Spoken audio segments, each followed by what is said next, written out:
জমিনের মানুষ যদি অন্যায় করে মাফ করবেন আমার আল্লাহ। আল্লাহু আকবার বলেন। মাফ করবেন আমার আল্লাহ, আমি তো মাফ করার মালিক না।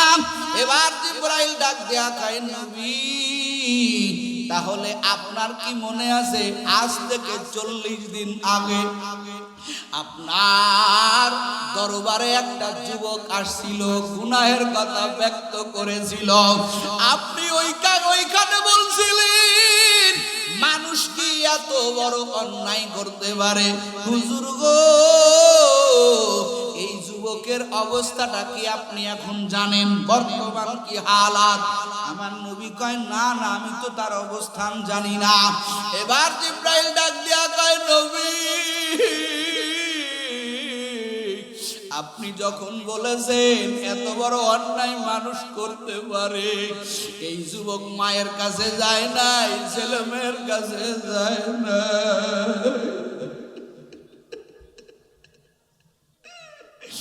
যুবক একটা দৌড় দিয়ে পাহাড়ের চূড়ায় উঠে গেছে। আজ 40 দিন হয়ে গেল, যুবকের কোনো খাবার যায় নাই, যুবক আহার করে না, ঘুমায় না, যুবক এত কান্না কাঁদতেছেন। ও নবী আমার, চোখে আর এখন পানি নাই। 40 দিনের কান্না, এই যুবকের চোখের পানি পর্যন্ত শেষ হয়ে গেছে। কাঁদতে কাঁদতে কাঁদতে কাঁদতে যুবকের কণ্ঠে কোনো আওয়াজ নাই, যুবক বুবা হয়ে গেছে।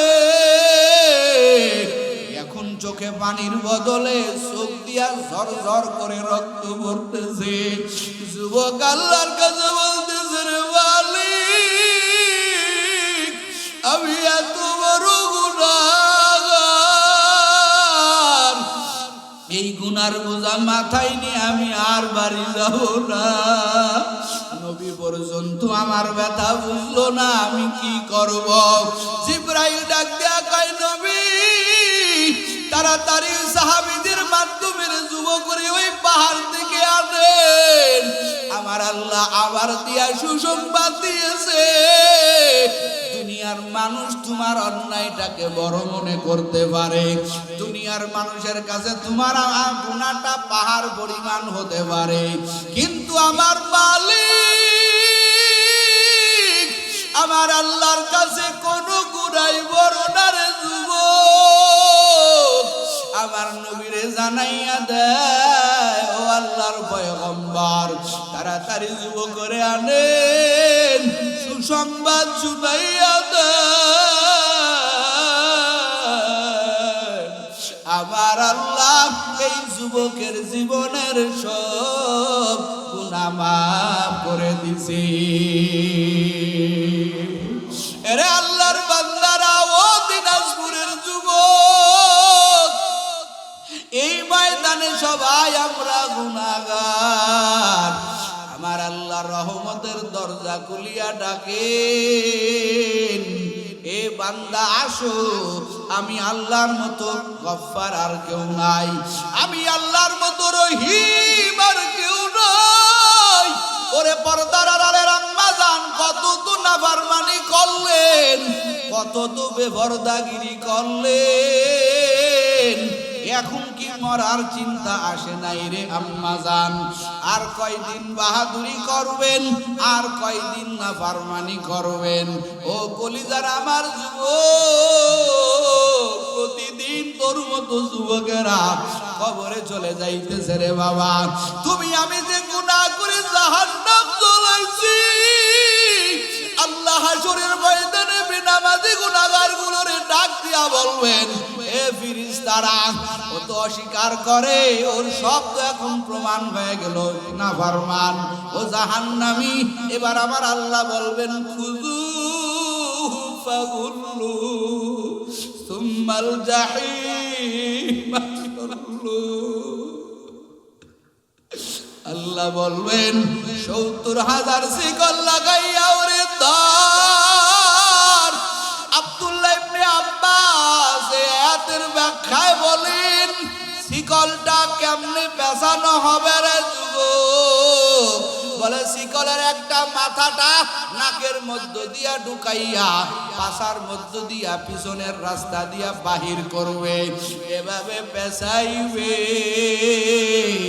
এরপরে টানতে টানতে ওয়াসিকাল্লাযীনা কাফারু ইলা জাহান্নামা যুমারা, এই বেনামাজি গুনাহগার গুলোরে টানতে থাকবে, শিকল দিয়া টানতে টানতে জাহান্নামের কিনারায় নিবে। ও যুবক বল, ওই দিন তোর কি উপায় হবে? আমার বাকি উপায় হবে রে যুবক। খবরদার খবরদার, গুনাহ নিয়া কবরে যাইও না। ওরে তুমি আমি যে গুনাহ করে করে করে জাহান্নামের আগুন জ্বলাইছি রে বাবা। দুনিয়াতে আগুন লাগলে ফায়ার সার্ভিসের পানি ছাড়া জাহান্নাম নেবে না। তুমি আমি যে নাফরমানি করিয়া জাহান্নাম জ্বলাইছি, ওই জাহান্নামের আগুন চোখের পানি ছাড়া নিবে না। এই জন্য কাঁদো ও যুবক কাঁদো। মাম্বাকা মিন খাশিয়াতিল্লাহ হারামাল্লাহু তাআলা তিলকাল আইনা আলান নার। নবী আমার বলেন, যেই চক্ষু জাহান্নামের ভয়ে কাঁদবে, ওই চক্ষুকে আমার আল্লাহ জাহান্নামে জ্বলাবে না। ও মা বোনের, আর কয়দিন বাহাদুরি করবে? কত তো বেপরদাগিরি করলেন। আপনার চোখে পানি নাই, দিল নরম নাই, অথচ তাকাইয়া দেখেন ফাতেমা রাদিয়াল্লাহু তাআলা আনহা, নবীর কলিজার টুকরা, সাইয়্যিদাতুন নিসাই আহলিল জান্নাহ, যাকে বলা হয় জান্নাতি রমণীদের সর্দারিনী। এত বড় দামি মহিলার মা, এই মহিলাটাও কেমন কবরকে ভয় করছেন, কেমন ভয় করেছেন। রাতের বেলা স্বপ্ন দেখে নবী আমার হাজির। আমার নবী কয়, রে ফাতেমা, আগামীকাল তুমি রোজা থাকবা। ওরে তুমি আলীর সাথে সেহরি খাও, আর তোমার আমার সাথে জান্নাতে ইফতারি হবে, মানে তোমার কালকে মৃত্যু হয়ে যাবে। পরের দিন সকালবেলা আলীরে ডাক দিয়া কয়, স্বামী বিদায় দেন, আর দেখা হবে না। হাসান হুসাইন আইসা কান্না দেখি কাঁদে। ও মা, কেন কাঁদো? হাসান হুসাইন কয়, যা তোর নানার রওজায় যা, তোর বাবার সাথে একটু কথা বলতে দে। এবার আলীর হাত ধরে ধরে কয়, স্বামী আমি আপনার খেদমত ঠিক মতো করতে পারি নাই। ও স্বামী আমার, ও স্বামী আমার, আপনার সাথে আমার মোহাব্বত হইছে, কিন্তু আপনার যেভাবে সেবা করা দরকার ওইভাবে সেবা করতে পারি নাই, আমারে মাফ করে দিবেন। আর আমার ইন্তেকালের সাথে সাথে রে স্বামী, ওরে দুনিয়ার কোনো মানুষকে জানাইবেন না, রাতের মধ্যে আপনি আর আপনার সন্তানেরা মিলে আমারে দ্রুত দাফন করে দিবেন। আলী ডাক দিয়া বলে, ফাতেমা, এটা আবার কেমন কথা? তুমি বিশ্ব নবীর মেয়ে, সবাই তোমার জানাজায় আসবে, শেষবারের বিদায় দিবে, তোমার জন্য দোয়া করবে, অথচ তুমি কও তাড়াতাড়ি দাফন করতে। ও আম্মা, দেখেন ফাতেমার কত আল্লাহর ভয়, জাহান্নামের ভয়। ফাতেমা ডাক দিয়া কয়, স্বামী আমি মরে গেলে আমারে 5টা কাফনে বেজাইবেন, ওই খাটিয়ার উপরে আমারে শুয়াইয়া দিবেন। ওরে দিনের বেলা যদি আমার জানাজার নামাজ পড়ান, হাজার হাজার মানুষ আমার জানাজা পড়ার জন্য আসবে। খাটিয়ার দিকে যখন তাকাইবে, কাফন পরাইলে তো আমারে বোঝা যাবে আমি ছোট না বড়, আমি মোটা না চিকন। ও স্বামী আমার, আমি আল্লাহর ভয়ে আমার শরীরটা কোনো বেগানাকে দেখাই নাই, কোনো পরপুরুষকে দেখাই নাই। আমি আমি চাই না মরার পরে মানুষ আমারে দেখে কল্পনা করুক আমি ছোট ছিলাম না বড় ছিলাম, আমি মোটা ছিলাম না চিকন ছিলাম, লম্বা ছিলাম না খাটো ছিলাম, এটা আমি মানুষের মুখে প্রশ্ন হতে চাই না। আমারে দ্রুত দাফন করে দিবেন, কারণ আমি আমার আল্লাহকে বড় ভয় করি। এরে পর্দার আড়ালের মা বোন, ফাতেমার মতো মেয়ে যাকে আমার আল্লাহ দুনিয়ার থেকে জান্নাতের সুসংবাদ দিয়েছেন, এর মতো নারী যদি জাহান্নামকে এত ভয় করে, ও কলিজার যুবক, আবু বকরের জিন্দেগি তালাশ করে দেখো। আশারায়ে মুবাশশিরিনের অন্তর্ভুক্ত আবু বকর 1 নম্বর সুসংবাদ প্রাপ্ত সাহাবী। এই সাহাবীও রাতের বেলার কান্না করে, আমার মাওলার দরবারে আমি কি নিয়ে যাব। একদিনকে নবীর ঘুম ভেঙে গেছে আবু বকরের কান্নার আওয়াজে। আমার নবী ডাক দিয়া কয়, আবু বকর আপনি কেন কাঁদো? তোমার কান্নার আওয়াজে আমি নবীর ঘুম ভেঙে গেছে। আবু বকর ডাক দিয়া কয়, নবী জাহান্নামের ভয়ে।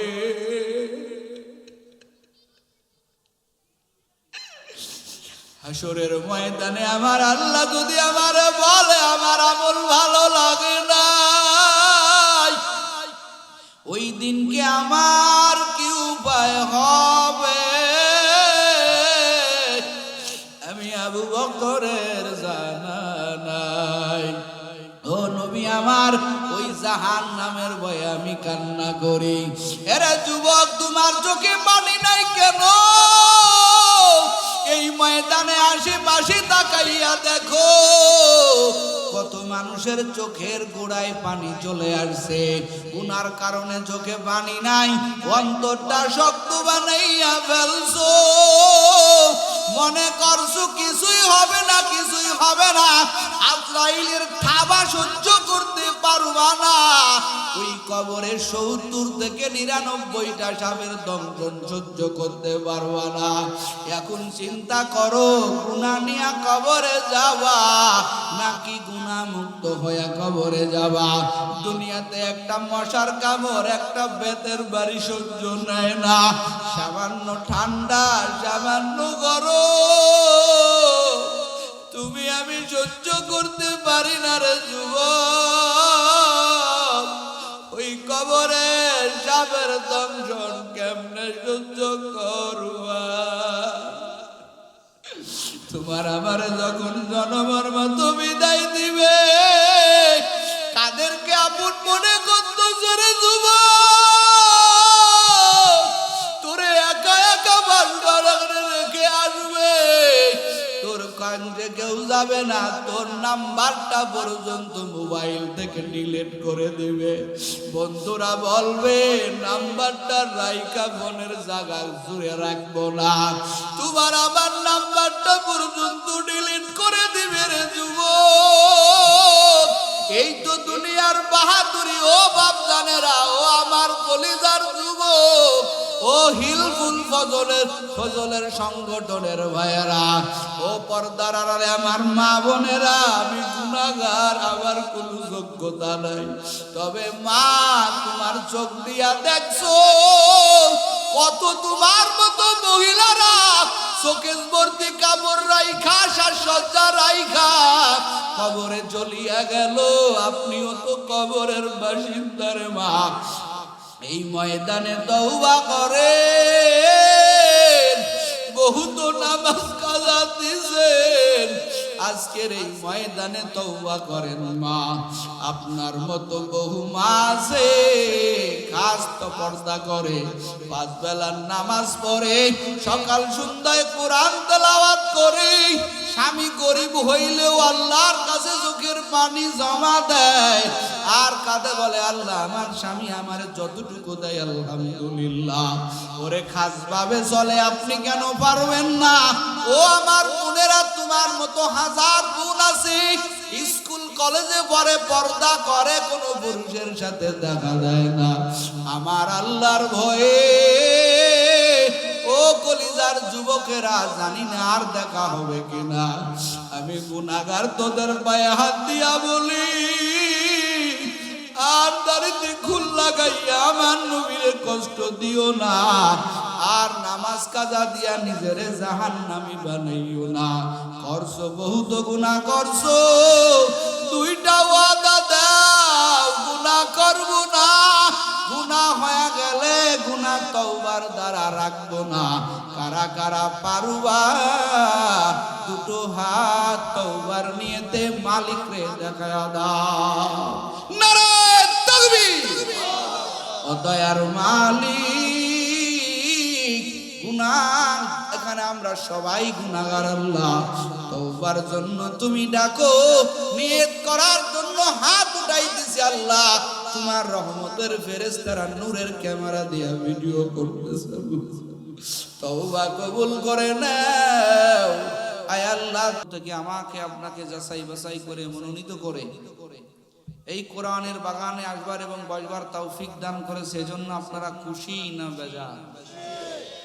আওয়াজ হলো না, জোরে বলেন খুশি না বেজার? এখানে আমাদের বসার তৌফিক দিয়েছেন কে? আর জোরে বলেন। এজন্য মাওলার দরবারে শুকর গুজার করি, সবাই দিল থেকে আওয়াজ দিয়া বলি আলহামদুলিল্লাহ।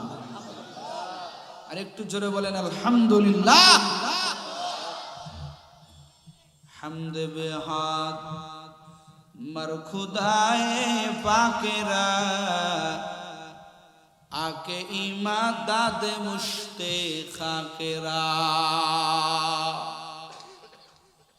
হামদ বেহাত মার খুদায়ে পাকেরা, আকে ইমাদাদ মুশতে খাকেরা।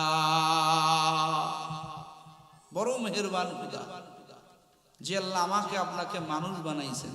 সুবহানাল্লাহ। জোরে কোন আলহামদুলিল্লাহ। আর একটু জোরে বলেন ইসাদাত বাজুরে বাজুনিস, তানা বখশাদু খুদায়ে বখশিন্দা। আল্লাহর কাছে বিনা চাওয়ায় আমি আপনি জমিনের মধ্যে সৃষ্টির শ্রেষ্ঠ মাখলুকাত হিসেবে আসছি। কথা ঠিক? কোনো দরখাস্ত দেওয়া লাগে নাই, কোনো আবেদন দেওয়া লাগে নাই। জমিনের মধ্যে আমরা তাকায়া দেখি, এই জমিনের ভিতরে কত কিছু পাওয়ার জন্য কত আবেদন করা লাগে। একটা চাকরির জন্য মেম্বার থেকে শুরু করে, চেয়ারম্যান থেকে শুরু করে, উপজেলা থেকে শুরু করে, এমপি মহোদয় থেকে শুরু করে দৌড়ানো লাগে। কথা ঠিক? এরপরও আবার চাকরি পাবো কি পাবো না তারও কোনো নিশ্চয়তা নাই। জমিনের মানুষ বহু কিছু করে, অনেক কিছু চাওয়ার জন্য, অনেক কিছু পাওয়ার জন্য কত মুজাহাদা করে, হাজার চেষ্টা করার পরে পায় হলো অল্প। কত পায় না? অল্প পায়।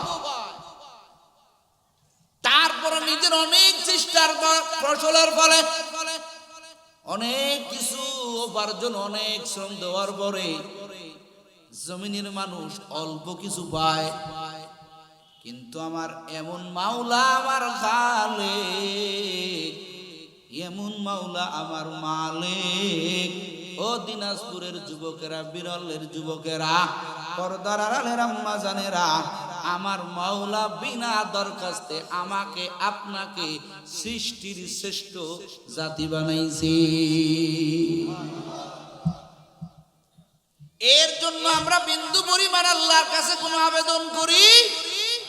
কথা কয় না, করি নাই। বিনা চাওয়ায় আমার আল্লাহ, বিনা দরখাস্তে আমার আল্লাহ আমাকে আপনাকে মানুষ বানাইছেন। জোরে কন্যা সুবহানাল্লাহ।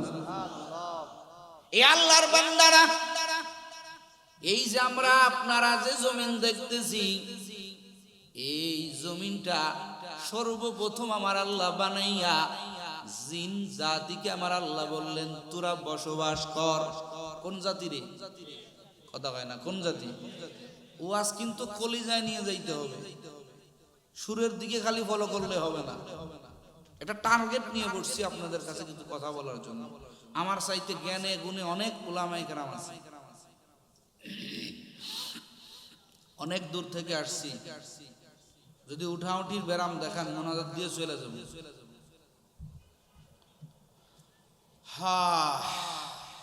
তাহলে আল্লাহ তাআলা জমিন বানাইয়া সর্বপ্রথম কোন জাতিরে বসবাস করতে বললেন? জিন জাতি। আল্লাহ কয় জিন জাতি তোরা বসবাস কর। জিন জাতি বসবাস শুরু করলেন, কিন্তু জিন জাতির একটা সমস্যা দাঁড়ায় গেল। কি সমস্যা? জিন জাতি পরস্পরে মারামারি কাটাকাটি শুরু করে দিল। কি করলো বলেন? মারামারি শুরু করলো। আল্লাহ কিছুদিন পরে আবার ডাক দেয়া বলেন, ও ফেরেশতার দল, আমি আল্লাহ জমিন বানাইয়া এই জমিনের মধ্যে আমি আল্লাহ বসবাসের জন্য জিন জাতিরে দিলাম, কিন্তু আমি দেখলাম জিন জাতি ইবাদত করে না, বরং তারা মারামারি করে, কাটাকাটি করে, নিত্য দিনের পেশা। আল্লাহ কয় ফেরেশতা তোরা যা, আমার আল্লাহ কয় ও ফেরেশতার দল, তোরা জিন জাতিরে তাড়াইয়া দে, বনে জঙ্গলে তাড়াইয়া দে। আমি আল্লাহর হুকুম, আমি আল্লাহর অর্ডার, এখন থেকে তোমরা ফেরেশতারা এই জমিনের মধ্যে তোমরা বসবাস করবা। একটু চিল্লায়া এখন আল্লাহু আকবার। জিন জাতিরে বন জঙ্গলে তাড়াইয়া দিয়ে এখন ফেরেশতারা বসবাস করে কোথায়? কথা কয় না, মনোযোগ দিতে হবে। জমিনে। কিছুদিন পরে আল্লাহ কয় ইন্নী জাইলুম ফিল আরদি খলিফা। আল্লাহু আকবার। এ ফেরেশতারা, আমি আল্লাহ অচিরেই জমিনের মধ্যে আমি আল্লাহর প্রতিনিধি বানাইয়া বনি আদম আমি আল্লাহ পাঠাইব। একটু জোরে কান্না সুবহানাল্লাহ। কয় বনি আদম পাঠাইব। এখন ফেরেশতারা যখন জিন জাতি তাড়াইয়া দিয়ে আল্লাহ ফেরেশতাদের বসবাস করতে সুযোগ করে দিলেন, জিন জাতি পরস্পরে তারা কথোপকথন করে। কি কথোপকথন? এক ফেরেশতা আরেক ফেরেশতারে কয়, আমরা সৃষ্টির শ্রেষ্ঠ জাতি, এই জন্য আল্লাহ জমিনের মধ্যে আমাদেরকে বসবাস করার সুযোগ করে দিয়েছেন। আমার আল্লাহ কিছুদিনের মধ্যেই জানাইয়া দেয়, ও ফেরেশতা তোরা সৃষ্টির শ্রেষ্ঠ না, আমি আল্লাহ সৃষ্টির শ্রেষ্ঠত্ব দান করলাম বনি আদমকে। জোরে কোন সুবহানাল্লাহ। ফেরেশতারা কয় আল্লাহ আমাদের স্বপ্ন তো মাটি হয়ে গেল, এই বনি আদমের কি বৈশিষ্ট্য? ও আল্লাহ, এই বনি আদমের কি এমন গুণাবলী যার কারণে আপনি এদেরকে সৃষ্টির শ্রেষ্ঠ মর্যাদা আপনি দান করলেন? আমার আল্লাহ তাআলা বলেন, শোনো এদের মর্যাদা, এদের বৈশিষ্ট্য শুনে নাও। এই বনি আদমের মধ্যে এমন কিছু আল্লাহর বান্দা থাকবে, আমি আল্লাহর গোলাম থাকবে, যারা ইবাদত করতে করতে করতে এত দূরে চলে যাবেন, যাদের মর্যাদা এত বেড়ে যাবে, ওরে তোরা 1000 বছর ইবাদত করে যে পুঁজি সঞ্চয় না করবি, আবার কিছু বনি আদম থাকবে, তারা আমি আল্লাহর ইবাদত করে তুমগো ফেরেশতার চাইতে ওদের মর্যাদা বেড়ে যাবে। মানুষ জাতি ভাগ হয়ে যাবে 2 ভাগ। এক ভাগ হলো আমার আল্লাহর গোলাম, আর এক ভাগ বেঈমান, আল্লাহকে মানে না, আল্লাহর ইবাদত করে না। এরা ইবাদত না করে করে আমার আল্লাহ কয় এরা এত নিচে যাবে, উলাইকা কাল আনআম বাল হুম আদাল। এক জাতি যাবে আমি আল্লাহর জান্নাতে, এদের মর্যাদা সৃষ্টির শ্রেষ্ঠ, সুবহানাল্লাহ। আর এক জাতি আমি আল্লাহর ইবাদত না করে এরা চতুষ্পদ জন্তুর চাইতেও নিম্ন চলে যাবে। এবার ফেরেশতারা কয় আল্লাহ একটু সুযোগ পাইছে একটা কথা বলি, একটা প্রশ্ন করি। আল্লাহ, যেই জাতি ভালো মন্দ নির্ভর করবে তাদের ইচ্ছার উপরে, তারা যদি ইবাদত করে তো তারা দামি হয়ে যাবে, আমগো ফেরেশতাদেরকে হার মানাইয়া দিবে। ও আল্লাহ, আমরা এক সেকেন্ড তোমার ইবাদত থেকে গাফেল থাকি না। ও দয়ার মালিক, আর এক শ্রেণীর মানুষ থাকবে যারা গুনাহ করে করে চতুষ্পদ জন্তু হার মানাইয়া ফেলবে। এবার ফেরেশতারা আমার আল্লাহকে প্রশ্ন করে, তাহলে ও আল্লাহ, আপনি কেন এই জাতির সৃষ্টির শ্রেষ্ঠ মর্যাদা দান করলেন? ফেরেশতা কারে প্রশ্ন করে? কতক্ষণ কারে? আল্লাহকে করে। আমার কথা কি আপনারা বুঝতেছেন? এবার আমার আল্লাহ ফেরেশতাদের এই প্রশ্নের জবাব দেয়, ইন্নী আ'লামু মা লা তা'লামুন।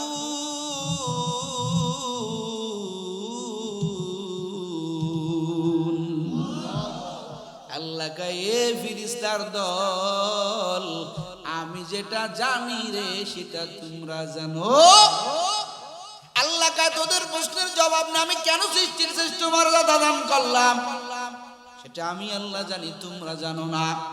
কিন্তু ফেরেশতারা ওখানে একটা প্রশ্ন করছে, মৌখিক ভাবে বাহ্যিক ভাবে প্রশ্ন করেছে, আর একটা প্রশ্ন ফেরেশতারা বাহ্যিক ভাবে করে নাই, মনে মনে কল্পনা করে রাখছেন। সেই প্রশ্নটা কি?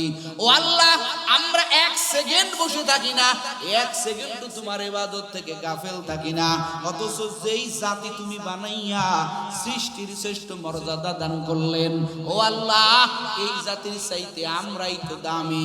সৃষ্টির শ্রেষ্ঠ মর্যাদা কোন জাতিকে যদি দেওয়া লাগে, সেই জাতি আর কেউ না, সেই জাতি হবে একমাত্র ফেরেশতা। এই প্রশ্নটা বলতে সাহস পাই নাই, ফেরেশতারা মনে মনে রাখছে।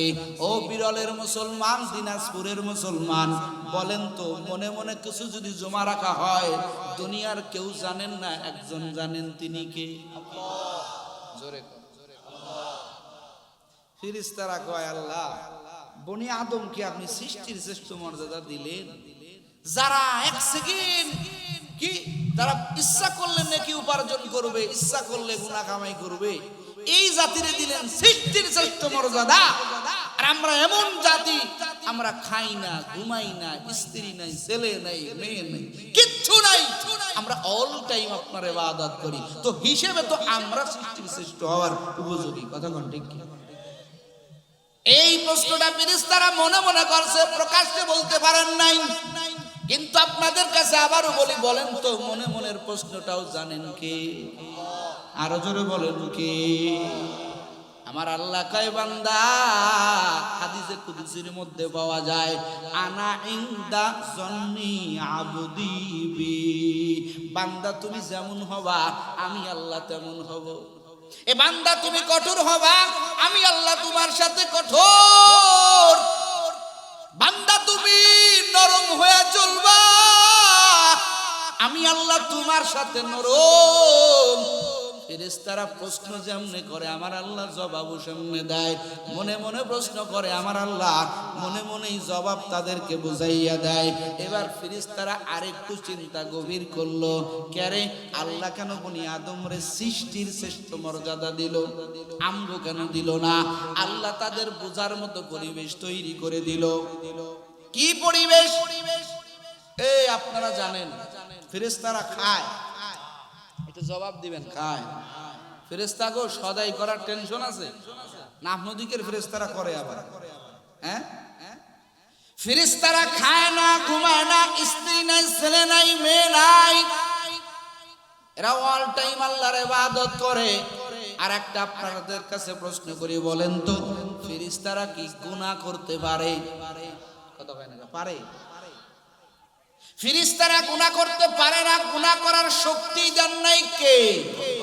আওয়াজ দিয়া বলেন, কে? ফেরেশতারা গুনাহ করে না, গুনাহ করার শক্তি দেন নাই আমার আল্লাহ। পক্ষান্তরে প্রশ্ন করি, বলেন তো, মানুষ জাতি গুনাহ করতে পারে কি পারে না? আরো জোরে বলেন, পারে কি পারে না? আর একটু উদাহরণ দিয়া বলি, মনে করেন একটা কামরা রুম, এই রুমের মধ্যে মনে করেন 18 বছরের একটা যুবতী নারী, যার দেখলে নিজের কন্ট্রোল রাখা সম্ভব না। এই রুমের মধ্যে ছোট্ট একটা বালক, মনে করেন 5 বছর বয়সের এক ছোট্ট বালক এই রুমের মধ্যে ঢুকাই দেওয়া হয়েছে, রুমের দরজা আটকানো। এই 18 বছরের যুবতী আর এই 5 বছরের বালক এক রুমে। বলেন তো এই ছোট্ট বালক 5 বছরের সন্তান ওই মেয়ের দিকে খারাপ নজরে তাকাবে? কেন তাকাবে না? কি হয় নাই? বয়সী হয় নাই, ফিলিংস নাই। হুজুর কয় ফিলিংস নাই। কেন তাকাইবে না? বলে ওই মেয়ের প্রতি একটা আলাদা আকর্ষণ। এই আকর্ষণটা এখনো বোঝার ক্ষমতা ওর হয়? কতক্ষণ হয়? হয় নাই। একই রুমের মধ্যে মেয়েটার দিকে তাকায় না, মেয়েটার কিছু করে না।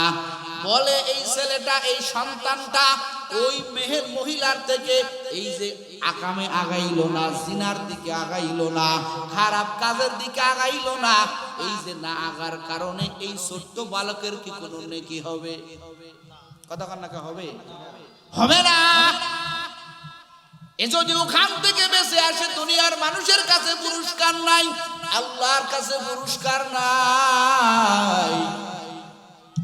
আর একটু উল্টায়া দেই, মনে করেন ওই কামরার মধ্যে 18 বছরের যুবতী আর 25 বছরের এক যুবক এক জায়গা। এবার যুবক ইচ্ছা করলে মেয়েটার দিকে আগাইতে পারে, মেয়েটার সাথে গুনাহে লিপ্ত হয়ে যাইতে পারে, কারণ এই রুমের মধ্যে কেউ নাই, সব জায়গা তালা লাগানো। এবার যুবক চিন্তা করে, যদিও মেয়েটা একা, আমি ইচ্ছা করলে আমার মনের খায়সিয়াত মিটাইয়া নিতে পারি, আমার যৌবনের চাহিদা আমি পূরণ করে নিতে পারি। কিন্তু ওই যুবক, ও আল্লাহর বান্দারা, আমার মাওলার ভয় কলিজার মধ্যে ধারণ করে ওই যুবক মেয়েটার দিকে তাকায় না। যুবক মনে মনে কল্পনা করে, যদিও জমিনের কোনো মানুষ দেখে না, কিন্তু আমি যেই ঘরের মধ্যে মেয়েটারে নিয়ে একা, দুনিয়ার কেউ জানে না, একজন জানেন, তিনি কে? একজন আমারে দেখতেছেন, তিনি কে? আরো জোরে বলেন, তিনি কে? ও বিরলের মুসলমান কলিজার যুবকেরা, এই যুবক যখন ওই মহিলার দিকে দূরে সরে যাবে, ওরে একা পাইয়া, গুনাহ করার জায়গা পাইয়া যুবক যখন গুনাহ করবে না, বলেন তো ওখান থেকে গুনার থেকে বাঁচার কারণে এই যুবক আল্লাহর কাছে পুরস্কার পাবে কি পাবে না? আরো জোরে কোন পাবে কি পাবে না? ও আল্লাহর বান্দারা, ফেরেশতারা বুঝে গেল, আমরা যতই ইবাদত করি আমরা গুনাহ করি না, কারণ আল্লাহ তাআলা আমাদের গুনাহ করার কোনো শক্তি দান করেন নাই, কিন্তু বনি আদমকে গুনাহ করার শক্তি দান করেছেন। এরপরেও যারা গুনাহ করার খায়সিয়াত আছে, গুনাহ করার শক্তি আছে, যারা গুনাহ করবে না, তারা আমগো ফেরেশতার চাইতে হাজার হাজার গুণ বেশি দামি আমার আল্লাহর কাছে। ও বনি আদম, এই বনি আদমকে আমার আল্লাহ সৃষ্টির শ্রেষ্ঠ মর্যাদা দিয়ে আমার আল্লাহ বানাইছেন। আল্লাহ কয়, রে বনি আদম, ওয়ামা খালাকতুল জিন্না ওয়াল ইনসা ইল্লা লিয়াবুদুন, ওয়ামা খালাকতুল জিন্না ওয়াল ইনসা ইল্লা লিয়াবুদুন, মা খালাকতুল জিন্না ওয়াল ইনসা বিখা ইবাদত নিস্তে মাকসুদ আযাহা। আল্লাহ কয় বনি আদম রে, আমি আল্লাহ তোরে সৃষ্টির শ্রেষ্ঠ মর্যাদা দান করলাম। আমি আল্লাহ এমন কোন জিনিস নাই অকারণে বানাইছি। ও বান্দা, একটা জিনিসও নাই যে আমি আল্লাহ বিনা কারণে বানাইছি। এ বনি আদম রে, আমি আল্লাহ বড় আশা নিয়া, বড় দরদ নিয়া তোরে বানাইলাম। ওরে বান্দা, তোর রূহটা যদি আমি একটা কুকুরের মধ্যে ঢুকাইয়া দিতাম, একটা কুকুর হইয়া জমিনে আসতি। কিন্তু আমি আল্লাহ তোর এমন খালেক, আমি আল্লাহ তোর এমন মালিক, আমি আল্লাহ তোরে আদর করে মানুষ বানাইছি। আমি আল্লাহ তোরে বড় মোহাব্বত করে বলি আদম বানাইছি। ও বান্দা, এই জমিনের মধ্যে আমি আল্লাহর ডাকার মাখলুকাতের অভাব নাই। এ যুবকের দল, ভোরের বেলা দেখো পাখির কিচির মিচির আওয়াজ, তোমার কানে কিচির মিচির আওয়াজ হতে পারে, কিন্তু ওটা কিচির মিচির আওয়াজ না। ওই পাখিরা আমার মাওলার নামের জিকির করি।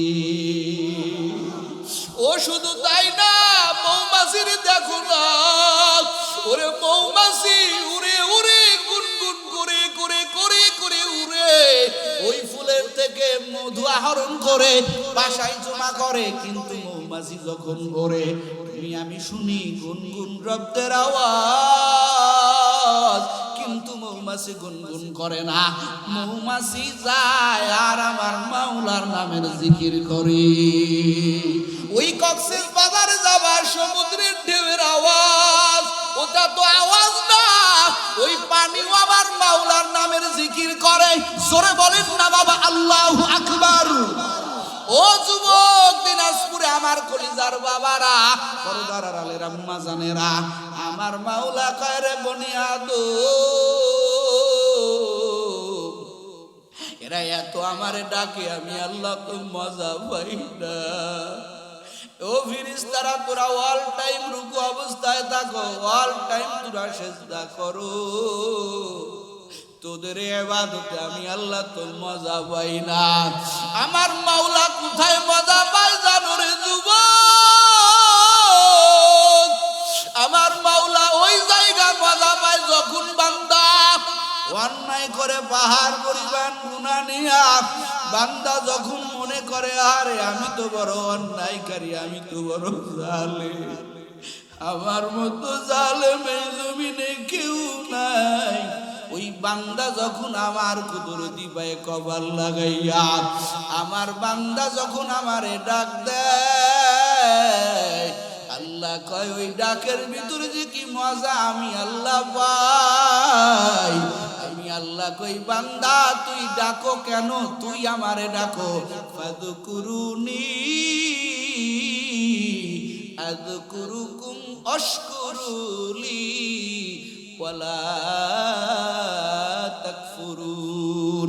জোরে বলেন বাবা আল্লাহু আকবার। আল্লাহ কয় তোরে আমি বানাইছি দুনিয়াতে মানুষের গীবত করার জন্য না, দুনিয়াতে আরাম আয়েশের জন্য না। ও আদরের বান্দা, তোরে বানাইছি আমি আল্লাহর ইবাদতের জন্য। এ গোলাম, তুই আমি আল্লাহর গোলাম, তুই আমি আল্লাহর আদরের বানানো বান্দা বান্দি। আল্লাহ কয় বান্দা তোরে বানাইছি ইবাদতের জন্য। ও বিরলের যুবকেরা, কলিজার বাবারা, পর্দার আড়ালে আমার মা বোনেরা, এখন আপনাদেরকে একটা আপনাদের বিবেকের কাছে প্রশ্ন করার জন্য বলি। আল্লাহ কয় তোরে বানাইলাম ইবাদতের জন্য, কিন্তু বাবা বুকে হাত দিয়া বলে 30 বছর 40 বছর বয়স হয়ে গেল, এখনো পর্যন্ত 5 বেলার নামাজ পড়তে পারি না। কথা কন ঠিক কিনা? আমি নাইমুজ্জামান পারি না, এখনো গুনাহ ছাড়তে পারি না, এখনো গুনাহ হয়ে যায়। বলেন আর কবে আমার আল্লাহর টার্গেট পূরণ করব, আল্লাহর ইবাদত পূরণ করব? এরে আল্লাহর বান্দারা কি মনে করছেন দুনিয়াতে ছলচাতুরি করে চলেন? ওরে দুনিয়াতে কোট কাছারিতে নিজের ক্ষমতার বাহাদুরি দিয়া, টাকার বাহাদুরি দিয়া, নিজের ধন সম্পদের বাহাদুরি দিয়া পার পাওয়া যায়। বলেন তো বাবা আখিরাতে কোনো পার পাওয়ার ব্যবস্থা আসেনি? এই কথাখান আছে? নাই নাই। ও কলিজার যুবক, হাসরের ময়দানে এক শ্রেণীর বাটপাররা বলবে, মালিক আপনি আমাকে গুনাহগার বলতেছেন, আপনি বলতেছেন আমি গুনাহগার। ও আল্লাহ, আমার গুনার কি কোনো সাক্ষী আছে? আমি যে নাফরমান, আপনি যে আমাকে বারবার বলতেছেন আমি গুনাহগার, আমার গুনার কি কোনো সাক্ষী আছে? আমার মাওলা বলবেন আজকে সাক্ষী ছাড়া বিচার হবে না। আমার আল্লাহ কবে, নাফরমানে গুনাহগার, অবশ্যই তোর গুনাহের আমি আল্লাহ সাক্ষী রেখেছি। ও আল্লাহর বান্দারা, একটু বুঝিয়া শুনিয়া গুনাহ করবেন।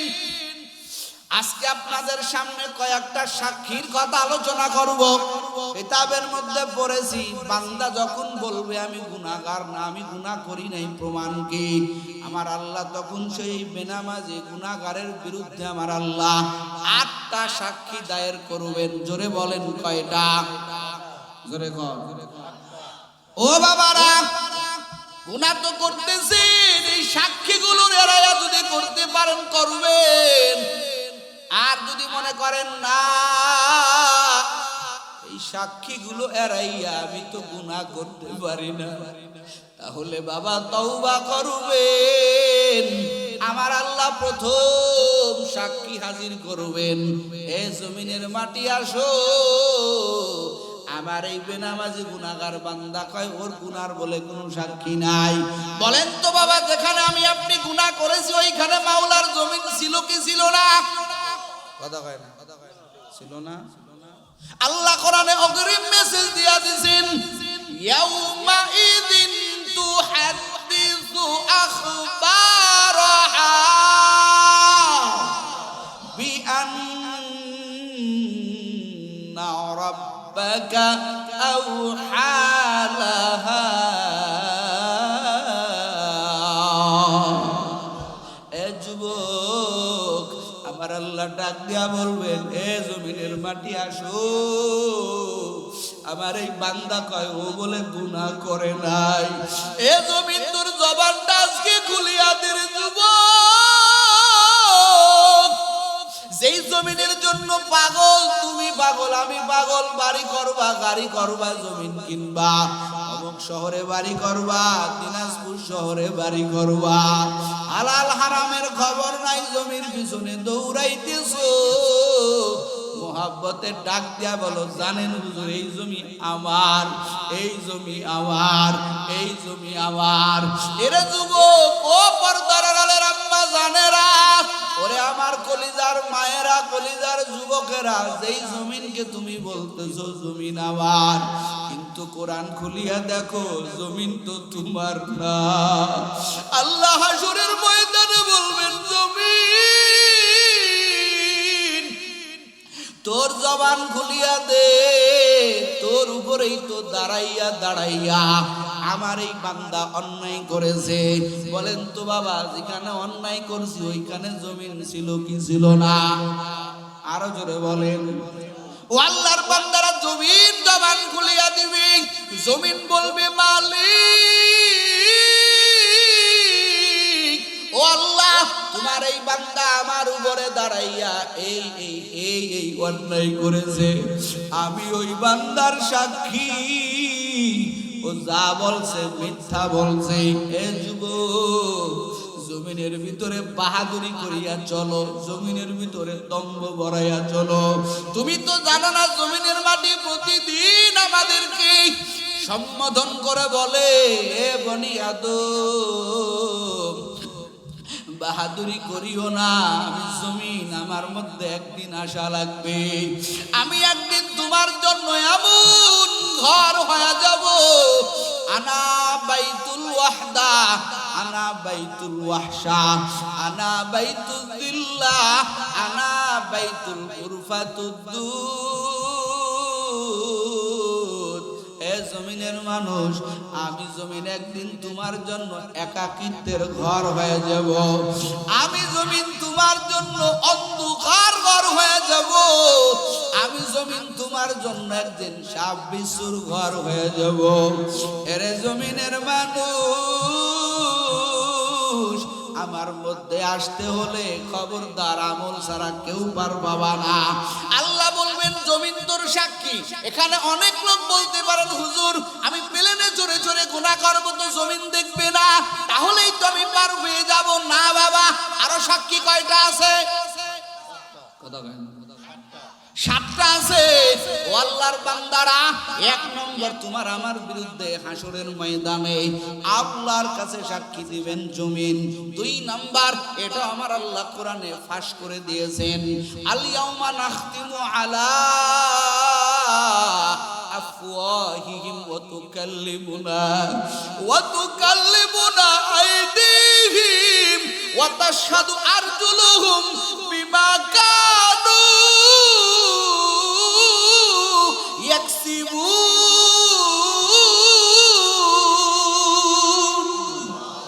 চশমগুয়াত দিদা আমগাম জাহারাম গোশগুয়াত সিদা আমসুরুল কালাম নব্বগুয়াত মানসুনি বুসিদা দস্তগুয়াত মানসুনি দুজদিদা। এ জমিনের মানুষ, পটপটাগিরি কত দুনিয়াতে করো। আমি বক্তা বয়ান করে যাই, যদি আমার আমল না থাকে আমার জিহ্বাটা আগুনের কেজি দিয়া পুষাইয়া পুষাইয়া কাটা হবে। এরা জমিনে কত বাহাদুরি করলা, হাসরের ময়দানে ফটফটিগিরি থাকবে না, সাবাগিরি থাকবে না রে বাবা। আল্লাহ বলবেন এ জবান আজকে তোর মুখ বন্ধ, আর তোর কোনো কথা শুনবো না, তোর সাবাগিরি বন্ধ। আল্লাহ মুখের উপরে মোহর এঁটে দিবেন। উলামায়ে কিরাম আছে বাবা, একটাও বানাইয়া বানাইয়া বলবো না। এরপরেও যদি বাবা গুনাহ করতে মনে চাই তো করবেন, আমি বাধা দিব না। ও আল্লাহর বান্দারা, আপনা করে বয়ান করে যদি আমি নিজে একটু ইসলাহ হতে পারি, এটাই আমার কাছে বড় পাওয়ারে বাবা।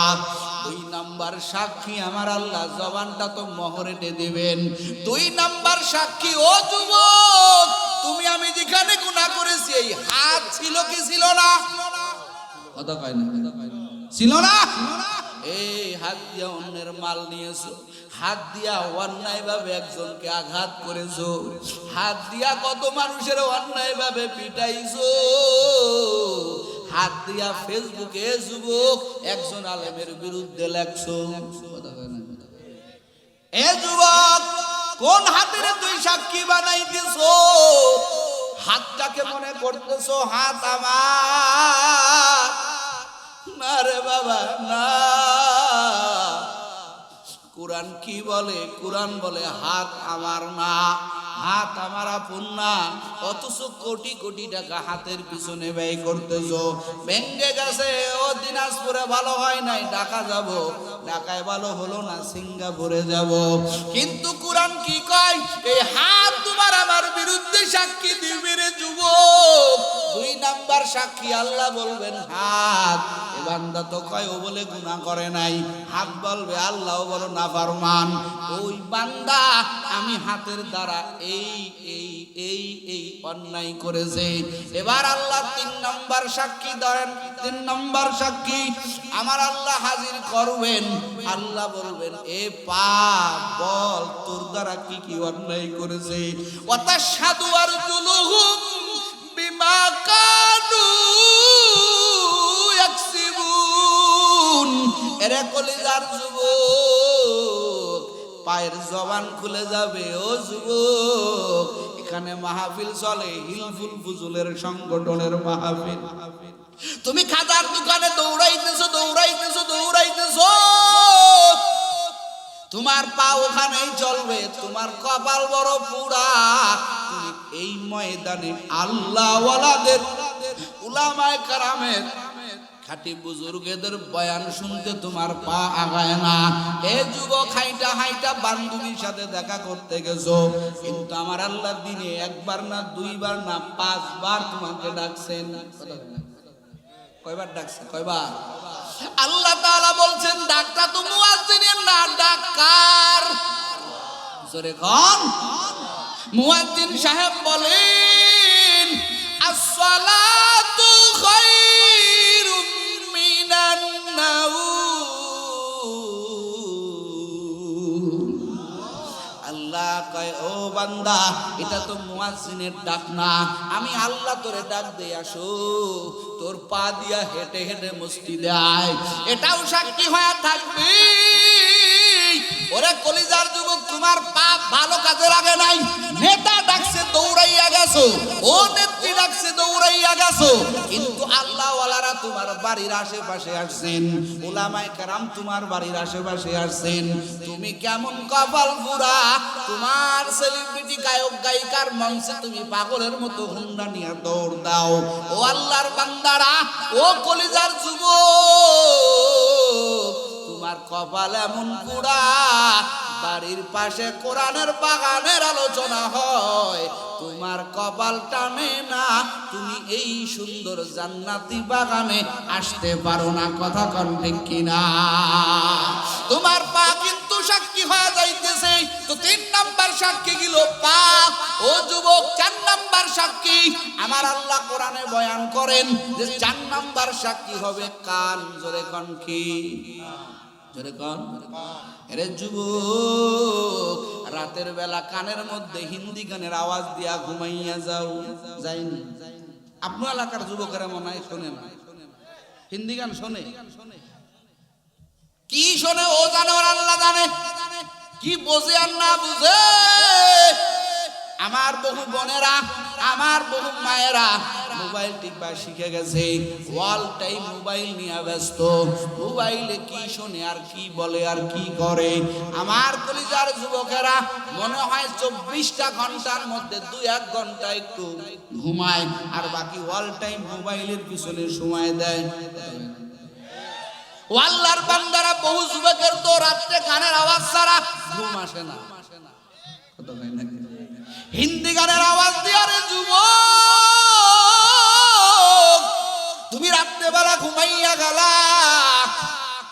এরে যুবক বল, আমি তোর বন্ধু বাপ, এখন মনে কর আমি বক্তা না, আমি ওয়াইজ না, তোর বন্ধু হিসেবে একটা কথা জিজ্ঞাসা করি। এ বন্ধু বল, এ আমার যুবক, তুই রাত্রে বেলা কানে গিয়া হিন্দি গানের আওয়াজ দিয়া কানে ইয়ারফোন লাগাইয়া তুই তো মোবাইল দেখতে দেখতে হঠাৎ করে ঘুমাইয়া গেলি। তুই তো ঘুমাইলি, কিন্তু তোর মোবাইল তো ঘুমাই নাই, তোর মোবাইল তো গানের আওয়াজ চলতেইছে চলতেইছে। এরা যুবক বল, তোর কত খেলার বন্ধুরা ঘুমের ঘরে মরণের সফরে চলে গেছে। ও আল্লাহর বান্দারা, আজরাইল তো কোনো দিন ক্ষণ দিয়া আসে না, এমন কোন টাইম দেওয়া নাই যে রাত্রেবেলা আজরাইল ঢোকে না। কথা কয় না গা? রাত্রেবেলা যদি আইসা আজরাইল দেখে, যেই বান্দার জান কবজ হবে, এই বান্দা কানের মধ্যে ইয়ারফোন লাগাইয়া গানের আওয়াজ দিয়া ঘুমাইয়া গেছে। অথচ আল্লাহর ফায়সালায় যুবকের এখন জান কবজ হয়ে যাবে। ওরে আল্লাহর বান্দারা, কেউ তো জানে না কোন জায়গায় কার মরণ হয়ে যাবে। এই যে আজকে দেখলাম, একটু মাঝে মাঝে নেটে ঢুকি দেখি, আর মনে মনে ভাবি, এক টিম কাফেলা রাজশাহী থেকে ওই কক্সেস বাজারে হুন্ডা সফরে গেছে। এ যুবক, তোমরা অনেকেই দেখছো, দেখো নাই? এক আল্লাহর বান্দাও গিয়েছে, তার ছবিগুলো মাঝে মাঝে নেটে ভেসে উঠতেছে। এই যুবকও স্বপ্ন নিয়ে গিয়েছিল বন্ধুদের সাথে কক্সেস বাজারের সফর। ফিরতে পথে আল্লাহর বান্দা অ্যাক্সিডেন্ট করে লাশ হয়ে বাড়ি আসলো। ও আল্লাহর বান্দারা, ও যুবক, তুই কানের মধ্যে হিন্দি গানের আওয়াজ দিয়া কানটারে সাক্ষী বানাইলি। রাতের বেলা যদি আজরাইল চলিয়া আসে, আজরাইল যদি আইসা দেখে এ বান্দার কানে হিন্দি গানের আওয়াজ চলতেছে, খুব আরামে জানটা কবজ হবে। খুব আদর করে সুন্দর করে আজরাইল কানের থেকে ইয়ারফোনটা সরাইয়া ওযু টযু করাইয়া তারপরে জান কবজ। কি গান নাকি ওযু টযু করাইয়া মিয়া গান শোনো কা, আমি তো আসছি তোমার জান কবজ করার জন্য। এরকম বলবে নি? হাইছেন না বাবা? এরকম বলবে? অথচ হাদিসের মধ্যে পাওয়া যায় মানুষ যখন গুনাহ করে তখন তার সাথে ঈমান থাকে না। ওলামায়ে কেরাম আছে, বানাওয়াজ গল্প করি না, মুতালা করে এখানে বসছি। মানুষ যখন গুনাহ করে তখন তার সাথে ঈমান থাকে না, ঈমানটা ঝুলন্ত অবস্থায় থাকে। এরে কলিজার যুবক, গান শোনা কি হালাল? কথা কয় না? গান শোনা হারাম, তুমি হারামের মধ্যে লিপ্ত, তোমার ঈমানটা তোমার থেকে জুদা হয়ে ঝুলন্ত অবস্থায় আছে। আর আল্লাহ যদি ওই সময় এসে তোমার জানটা কবজ করে, যুবক রে, ন্যূনতম ঈমানটা নিয়া কবরে যাইতে পারবি না। তো বাবারা আমার, ও কলিজার বাচ্চারা আমার, তোমার আমার 4 নাম্বার সাক্ষী হয়ে যাবে কান, 5 নাম্বার সাক্ষী হয়ে যাবে চোখ। কি হবে? চোখ। 6 নাম্বার চোখের কথা কি বলবো, এটা তো আমগো দ্বারা হইতেইছে। রাস্তা দিয়া মা বোন হাইটা যাইতেছে, তুমি তাকাইয়া তাকাইয়া চোখের স্বাদ নিতেছো। ও মা বোনেরা, তুমিও যুবকের দিকে তাকাইতেছো, চোখের জিনা নিয়া যাইতেছো। অথচ আমার নবী বলেন জিনাল আইনিন নজর, বলেন নজরটাও একটা জিনা। এটাও তুমি একদিকে খারাপ নজরে তাকাবা, সাথে সাথে আল্লাহর ভয়ে জবান নজরটা ফিরাইয়া নাও। আমার আল্লাহ তোমার আমল নামায় বহু নেকের মালিক বানায় দিবে। ও আল্লাহর বান্দারা, তো বলতেছিলাম 5 নাম্বার সাক্ষী হলো চোখ, 6 নাম্বার সাক্ষী হলো তোমার আমার গায়ের চামড়া। আল্লাহ তাআলা কোরআনে বলেছেন, এই হাসরের ময়দানে বান্দা বলবে, রে চামড়া, তুই আমার বিপক্ষে সাক্ষী দিতেছিস, কত আদর করছি। ও মা বোনেরা, চোখের ভর্তি কসমেটিক, কত কিছু কিনছো, অথচ তোমার আমার গায়ের চামড়া পর্যন্ত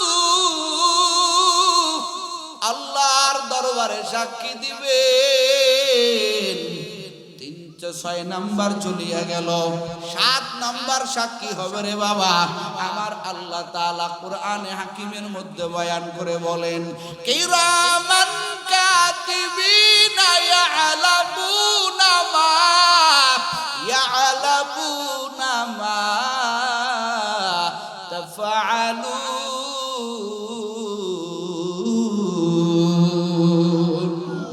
ও বান্দারা, ও দিনাজপুরের যুবকেরা, আল্লাহ বলবেন, হে বান্দা, হে ফেরেশতারা, এ বান্দা কয় গুনাহ করে নাই, হে মুনকার নকির আসো, জবাব দাও, এ কি গুনাহ করেছে নাকি? সব বলিয়া দেবে। এগুলো তো গেল তোমার আমার একটা সাক্ষী, এক ধরনের সাক্ষী, কিন্তু আসল সাক্ষী এখনো পড়ে আছেন। বান্দা যখন বলবেন, আয় আল্লাহ, আমি অন্যায় করি নাই, আমার অন্যায়ের প্রমাণ কি? আল্লাহ বলবেন, সবচাইতে বড় সাক্ষী হলো তোমার আমার আমল নামা। কথা কোন ঠিক কিনা? প্রত্যেকের সাথে আমল নামা আছে না নেই? কতক্ষণ বাবা আছে না নেই? প্রত্যেকের সাথে আমল নামা আছে। ও কলিজার যুবক, এই আমল নামা আল্লাহ কোরআনে বয়ান করে বলেন, ওয়া ইযা সাহুফু নুশিরাত, আল্লাহ তাআলা ডাক দেয়া বলবেন, ফেরেশতা, এই বান্দার আমল নামা খুলো। এই বান্দার আমল নামা খুলিয়া দিয়া এবার আমার মাওলা বলবেন, এ গুনাহগার নাফরমান, তুই বললি, তুই বলে গুনাহ করো নাই, এই যে তোর আমল নামা খুলিয়া দিয়েছি, ইকরা কিতাবাকা কাফা বিনাফসিকাল ইয়াউমা আলাইকা হাসিবা। আমার আল্লাহ ডাক দিয়া বলবেন, হে বেনামাজি গুনাহগার, এবার এবার তোর আমল নামা পর পর পর বান্দা আমল নামা হাতে নিবে রে যুবক।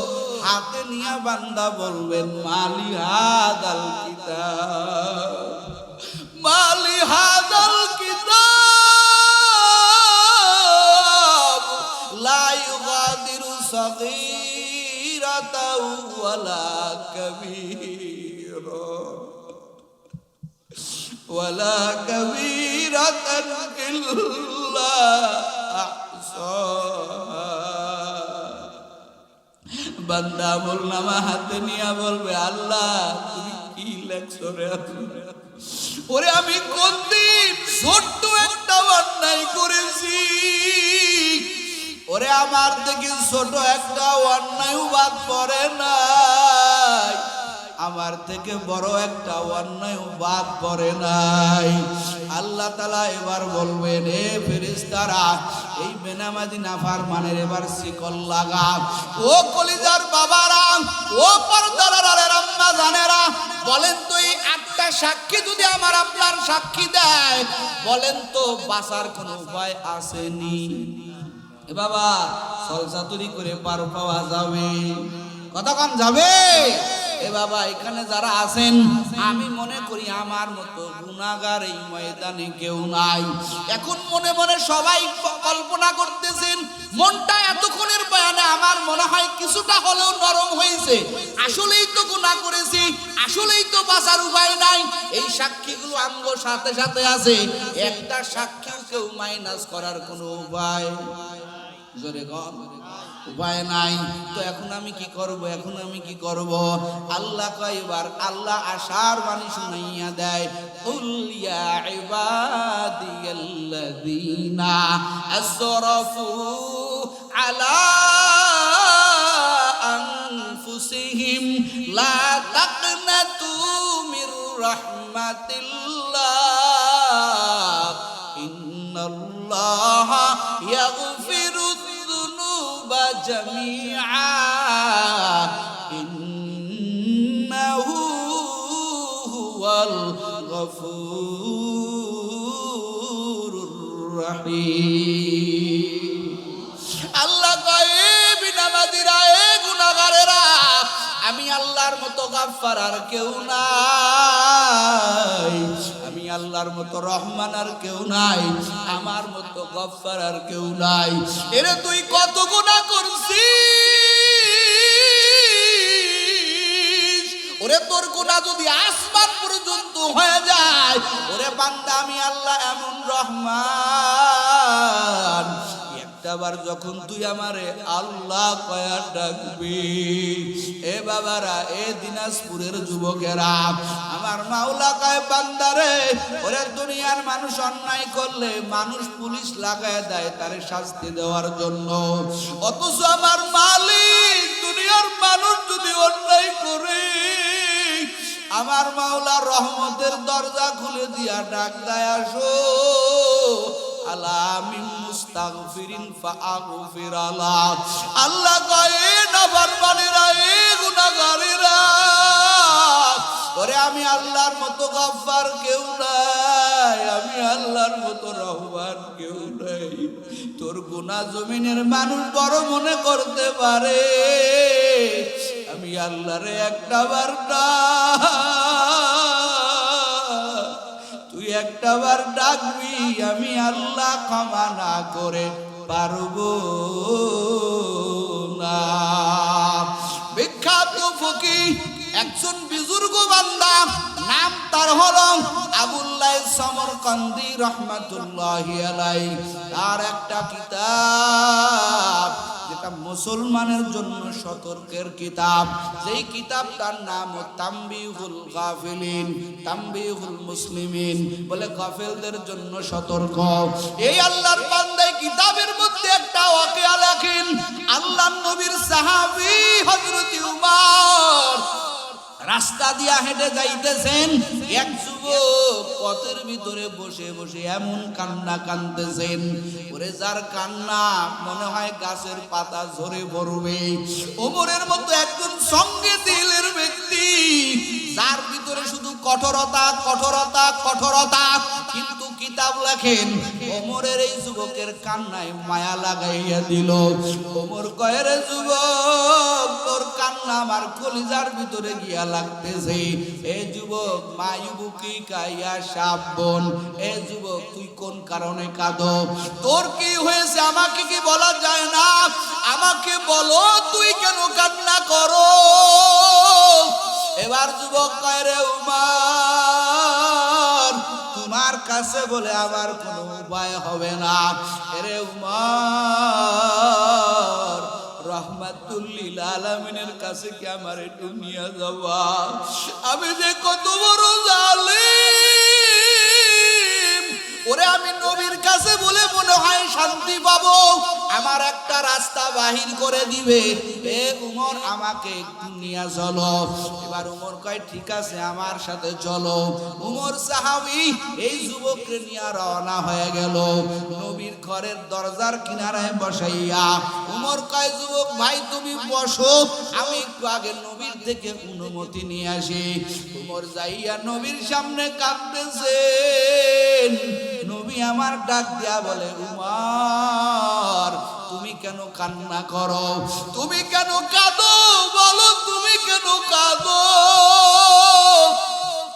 এবার নবীর এই কথা বলি আর উমর কয়, নবী কাঁদি একটা যুবকের কান্নায়। ওই যুবকের কান্নায় এতটা করুন, আমার হৃদয়টা সুয়াইয়া দিছে রে নবী। যুবক আমাকে বলে না, কি যেন আপনারে বলবে। এবার নবী কয়, যুবকরে বাড়ির মধ্যে নিয়ে আসো। ও দিনাজপুরের যুবকেরা, ও আল্লাহর বান্দারা, মনোযোগ দিয়া শুনো। গুনাহ তোমারও আছে আমারও আছে। যদি মনে করো না গুনাহ মাফ করানো লাগবে না, আমি জাহান্নামে জ্বলতে পারবো, বাবা তোমার এই ওয়াজ শোনা লাগবে না। এবার যুবক আইসা নবীরে সালাম দেয়, ও নবী, আমি বড় গুনাহগার, আমি বড় জালেম। আমার নবী কয়, কত বড় গুনাহ করছো? বলে, নবী সবচাইতে আমি বড় হয় বড় গুনাহগার। আমার নবী কয়, আল্লাহর রহমতের চাইতেও কি বড় গুনাহ? বলে, হ্যাঁ আমার মনে হয় আল্লাহর রহমের চাইতেও আমার বড় গুনাহ। এবার আমার নবী কয়, তোমার গুনাহটা কেমন? আসমান জমিনের চাইতেও বড়। ওই যুবক কাঁদে আর বলে, হুজুর আমার গুনাহটা আসমান জমিনের চাইতেও বড়। এবার নবী আমার বলেন, এ যুবক বল তোর গুনাহটা কত বড়? এবার যুবক যখন গুনাহের কথা বলবে, কেমন যেন বুক ফাইটা মরিয়াই যাবে। যুবক ডাক দিয়ে কয়, নবী এবার আপনি শোনেন আমি কেন কান্না করি। আমি একটা কাফন চোরা, এই মদিনার মধ্যে আমি একটা কাফন চোরা। ওরে এক আনসারী রমণীর ইন্তেকাল হয়ে গেছে, সুন্দর একটা মেয়ে মারা গেছে, আত্মীয় স্বজনেরা কাফন লাগাইয়া কবর দিয়া চলে গেছে। আমি আমার চোরের পেশা, আমি ওই মহিলার কবরের মধ্যে ঢুকে বললাম, ওই মহিলার গায়ের থেকে কাফনগুলো টেনে টেনে টেনে টেনে আমি খুললাম। খোলার পরে যখন কবর থেকে যাব, শয়তান আমারে ওয়াসওয়াসা দিয়া ফেললো। আমি শয়তানের ফন্দিতে বন্দী হয়ে গেলাম। শয়তান আমারে এলকা করতেছে, আমাকে ধোঁকা দিতেছে আর বলতেছে, রে যুবক এই কবরের মধ্যে একটু টসটা মার, দেখ কার গার থেকে কাফন সরাইলি, কার শরীর থেকে কাফন সরাইয়া দিলি। এবার যুবক বলে, হুজুর আমি টসটা মারলাম কবরের ভিতরে, তাকাইয়া দেখি এত সুন্দর রমণী আমি কোনোদিন দেখি নাই, এত সুন্দর মেয়ে লোক আমি কখনো দেখি নাই। হুজুর আমি নিজেরে কন্ট্রোল করতে পারলাম না। আমি এই মহিলার সাথে আমার মনের চাহিদা মিটাইয়া মজা নিলাম। হুজুর গো, যখন আমি কবর থেকে বাহির হব, আমার কানে আওয়াজ আসতেছে কবরের মধ্য থেকে। আমার মনে হইতেছে মহিলাটা আমারে ডেকে ডেকে ডেকে বলতেছে, এরে আল্লাহর বান্দা, এতগুলো মানুষের মধ্যে, কবরের বাসিন্দাদের মধ্যে আমারে উলঙ্গ করে বেইজ্জতি করলি। শুধু তাই না, আমার আত্মীয় স্বজন আমারে সুন্দর করে গোসল করাইয়া আমারে কবরে নামাইছে। আজকে তুই আমারে নিরুপায় পাইয়া আমারে তুই নাপাক বানায় দিলি। এরে তুই কত কপাল পুরা, কত নেব খারাপ। তোর কারণে হাসরের ময়দানে আল্লাহর সামনে আমি এই নাপাকি অবস্থায় উঠা লাগবে। এ যুবক, তুই কি কাজটা করলি? হুজুর গো, ওই কথাটা তীরের মতো গিয়ে আমার কলিজার মধ্যে লাগলো। একটু জোরে বলেন বাবা আল্লাহু আকবার। এই যুবক কাঁদতেছে আর বলতেছে, হুজুর আমার ওই মহিলাটার কথাটা তীরের মতো গিয়া আমার কলিজার মধ্যে আঘাত করলো। হুজুর গো, আমি আর কাফনটা চাঙ্গা দিয়া ফেলাইয়া আমি বাড়ি যাই নাই, আমি রাস্তায় রাস্তায় ঘুরি আর ওই মহিলাটার কথা স্মরণ করে কাঁদি। আমার মতো বেহায়া, আমার মতো গুনাহগার এই জমিনে মনে হয় আর কেউ নাই। পুরা ঘটনাটা শুনিয়া আমার নবীও কান্দে। আমার নবী কয়, আহ, মানুষ কি এত বড় নাফরমানি করছে? মানুষ কি এত বড় নির্দয় হতে পারে? একটা মরা মানুষও মানুষের থেকে বাঁচে না। আরে যখন বলছে মানুষ কি এত বড় অন্যায় করতে পারে, এই যুবক আর এক সেকেন্ড দেরি করে নাই রে বাবা। যুবক কয়, হায় রে, মনে করলাম এখানে এসে একটা গতি হবে, কিন্তু আমার নবীও দেখে বলতেছে মানুষ নাকি এত বড় অন্যায় করতে পারে না। এই যুবক চিন্তা করতেছে, এখন যদি নবী আমার নামে একটু বদদুয়া করে দেয়, আমার তো কোনো গতি নাই। এই যুবক একটা দৌড় দিয়েছে। যুবক রসুলের কাছ থেকে আর দেরি করে নাই, দৌড় দিয়া পাহাড়ে উঠে গেছে, একেবারে তুরন্ত উপরে উঠে গেছে। যুবক আর বাড়ির দিকে যায় নাই। একদিন, দুই দিন, তিন দিন না রে বাবা, 40 দিন পরে জিবরাইল আইসা নবীকে সালাম দেয়, ও নবী আমার, আপনারে কয়েকটা প্রশ্ন করব, সঠিক সঠিক জবাব দেন। আমার নবী কয়, বলো। এবার জিবরাইল ডাক দেয়া কয়, নবী, এই জমিনের মানুষের খাওয়ানোর মালিক আপনি না আল্লাহ?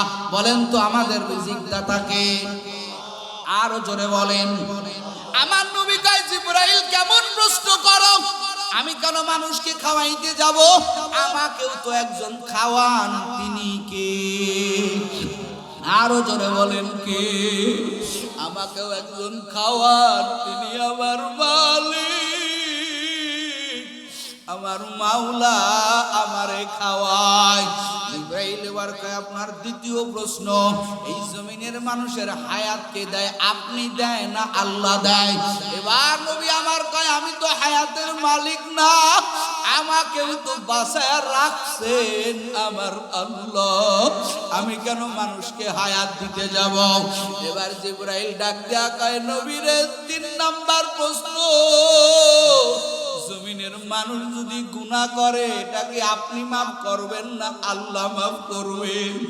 আমার নবী কয়, আমি মাফ করার কেউ না। জমিনের মানুষ যদি অন্যায় করে, মাফ করবেন আমার আল্লাহ। আল্লাহু আকবার বলেন। মাফ করবেন আমার আল্লাহ, আমি তো মাফ করার মালিক না।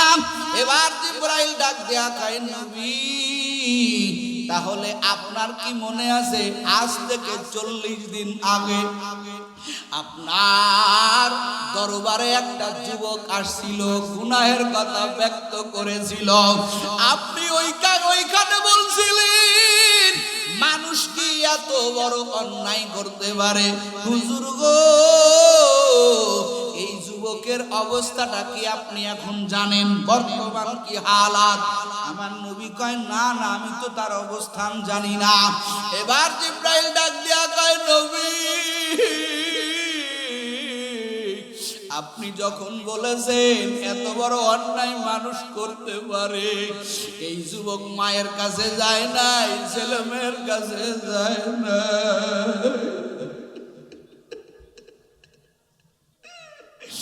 যুবক একটা দৌড় দিয়ে পাহাড়ের চূড়ায় উঠে গেছে। আজ 40 দিন হয়ে গেল যুবকের কোনো খাবার যায় নাই, যুবক আহার করে না, ঘুমায় না। যুবক এত কান্না কাঁদতেছেন, ও নবী আমার চোখে আর এখন পানি নাই। 40 দিনের কান্না, এই যুবকের চোখের পানি পর্যন্ত শেষ হয়ে গেছে। কাঁদতে কাঁদতে কাঁদতে কাঁদতে যুবকের কণ্ঠে কোনো আওয়াজ নাই, যুবক বুবা হয়ে গেছে। এখন চোখে পানির বদলে চোখ দিয়া ঝরঝর করে রক্ত পড়তেছে। যুবক আল্লাহর কাছে বলতেছে, রে মালিক, আমি এত বড় গুনাহগার, এই গুনার বোঝা মাথায় নিয়ে আমি আর বাড়ি যাব না। নবী পর্যন্ত আমার ব্যথা বুঝলো না, আমি কি করব? জিবরাইল ডাক দেয়া কয় নবী, তাড়াতাড়ি সাহাবীদের মাধ্যমে যুবকরে ওই পাহাড় থেকে আনেন। আমার আল্লাহ আবার দিয়া সুসংবাদ দিয়েছে, দুনিয়ার মানুষ তোমার অন্যায়টাকে বড় মনে করতে পারে, দুনিয়ার মানুষের কাছে তোমার গুনাহটা পাহাড় পরিমাণ হতে পারে, কিন্তু আমার মালিক আমার আল্লাহর কাছে কোনো গুনাহ বড় না রে যুবক। আমার নবীরে জানাইয়া দেয়, ও আল্লাহর পয়গম্বর, তাড়াতাড়ি যুবকরে আনেন, সুসংবাদ শুনাইয়া দেন। আমার আল্লাহ এই যুবকের জীবনের সব গুনাহ মাফ করে দিছে। এরে আল্লাহর বান্দারা, ও দিনাজপুরের যুবক, এই ময়দানে সবাই আমরা গুনাহগার।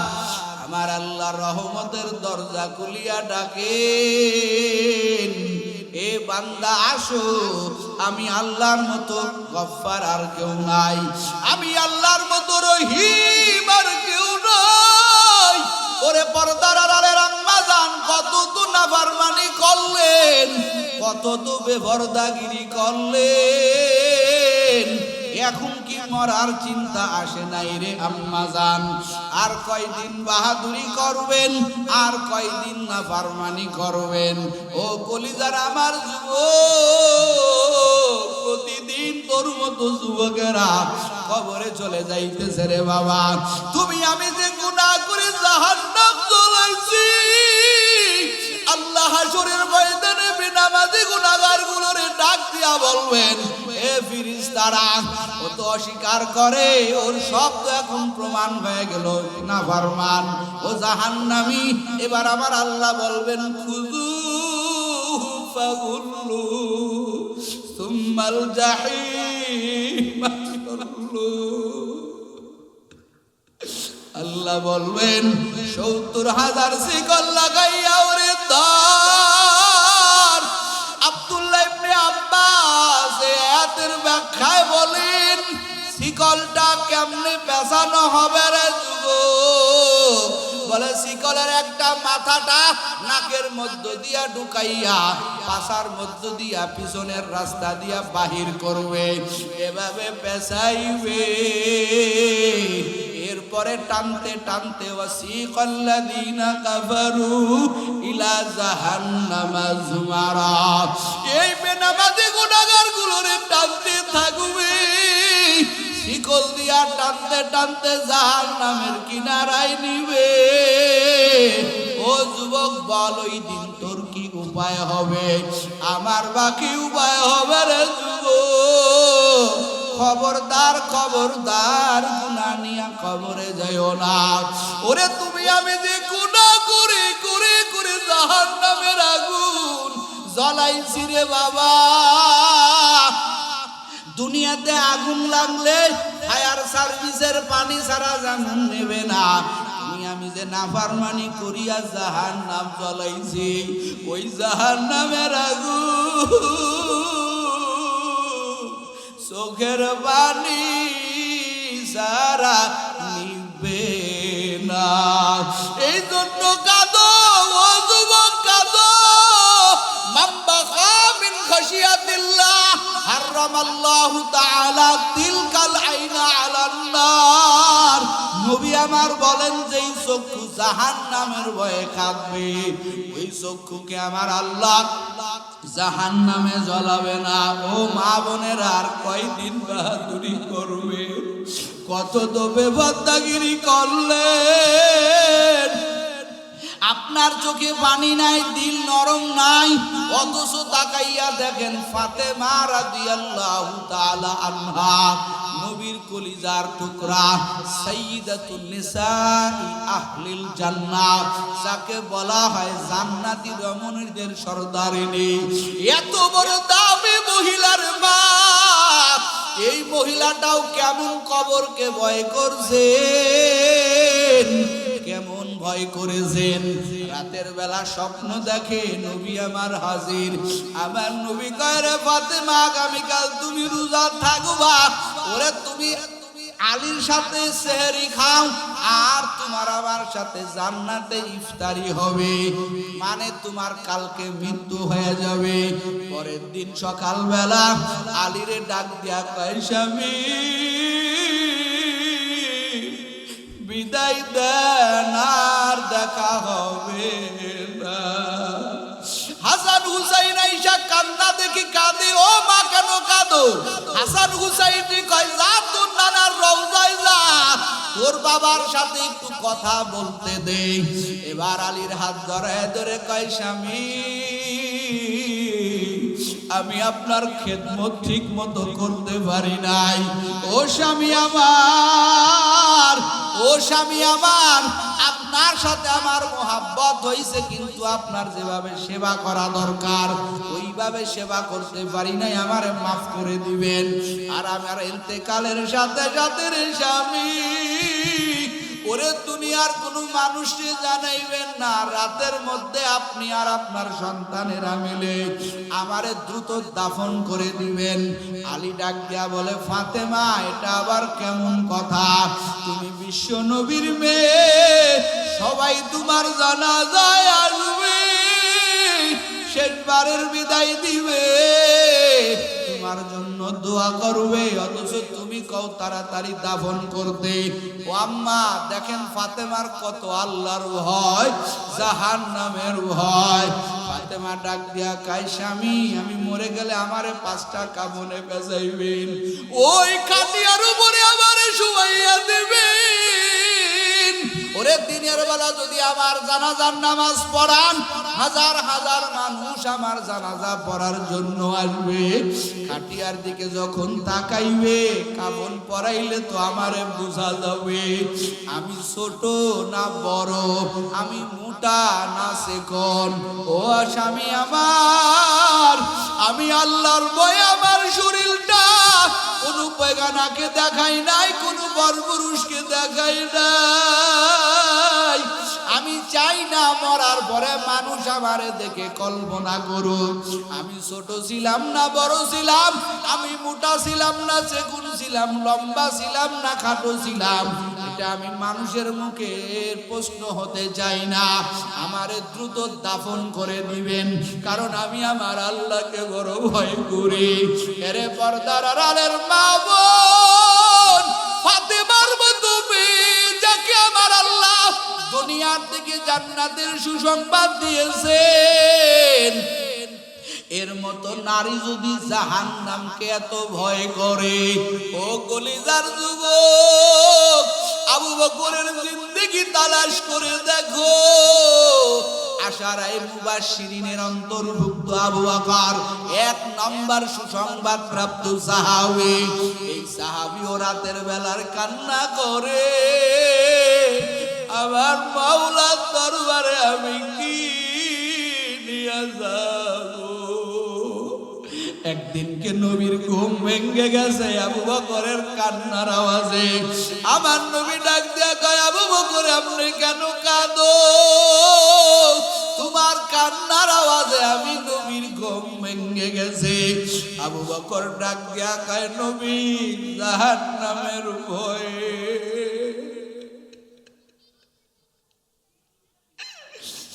হাসরের ময়দানে আমার আল্লাহ যদি আমারে বলে আমার আমল ভালো লাগে না, ওই দিনকে আমার কি উপায় হবে? আমি আবু বকরের জানা নাই। ও নবী আমার, ওই জাহান্নামের ভয়ে আমি কান্না করি। এরে যুবক, তোমার চোখে পানি নাই কেন? এই ময়দানে আশেপাশে তাকাইয়া দেখো, কত মানুষের চোখের গোড়ায় পানি চলে আসছে। গুনার কারণে চোখে পানি নাই, অন্তরটা শক্ত বানাইয়া ফেলছো। মনে করছো কিছুই হবে না, কিছুই হবে না। আজরাইলের থাবা সহ্য করতে পারবা না। ওই কবরে 70 থেকে 99টা সাপের দংশন সহ্য করতে পারবা না। এখন চিন্তা করো, গুনাহ নিয়া কবরে যাবা নাকি গুনাহ মুক্ত হয়ে কবরে যাবা? দুনিয়াতে একটা মশার কামড়, একটা বেতের বাড়ি সহ্য নেয় না। সামান্য ঠান্ডা, সামান্য গরম তুমি আমি সহ্য করতে পারি না রে যুবক। ওই কবরে সাপের দংশন কেমনে সহ্য করবা? তোমার আমার যখন জনমের মতো বিদায় দিবে, কাদেরকে আপন মনে করতেছে রে যুবক? তোরে একা একা বাসবাড়ারে রেখে আসবে, তোর কাছে কেউ যাবে না। তোর নাম্বারটা পর্যন্ত মোবাইল থেকে ডিলিট করে দিবে। বন্ধুরা বলবে নাম্বারটা রাইখা ফোনের জায়গা জুড়ে রাখবো না। তোমার আমার নাম্বারটা পর্যন্ত ডিলিট করে দিবে রে যুবক। এই তো দুনিয়ার বাহাদুরি। ও বাপজানেরা, ও আমার কলিজার যুবক, ও হিলফুল ফজলের সংগঠনের ভাইয়েরা, ও পর্দার আড়ালে আমার মা বোনেরা, আমি গুনাহগার, আমার কোনো যোগ্যতা নাই। তবে মা, তোমার চোখ দিয়া দেখছো কত তোমার মতো মহিলারা চোখে ভর্তি কাপড় রাইখা, সাজসজ্জা রাইখা কবরে চলিয়া গেল। আপনিও তো কবরের বাসিন্দার মা। এই ময়দানে তওবা করে,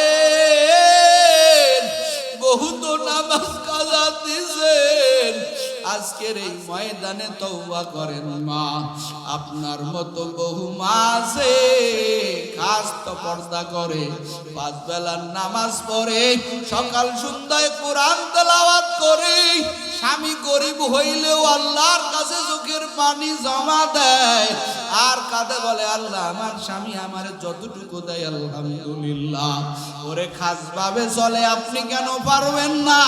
ও আমার বোনেরা, তোমার মতো হাজার বোন আছে, স্কুল কলেজে পড়ে, পর্দা করে, কোনো পুরুষের সাথে দেখা যায় না। আমার আল্লাহর ভয়ে ও কলিজার যুবকেরা, জানি না আর দেখা হবে কিনা। আমি গুনাহগার, তোদের পায়ে হাত দিয়া বলি, আর দাড়িতে খুল লাগাইয়া আমার নবীর কষ্ট দিও না, আর নামাজ কাজা দিয়া নিজেরে জাহান্নামী বানাইও না। করছো বহুত গুনাহ করছো, 2টা ওয়াদা দাও, গুনাহ করব না। গুনাহ হয়ে গেলে গুনাহ তওবার দ্বারা রাখবো না। কারা কারা পারবা? 2টো হাত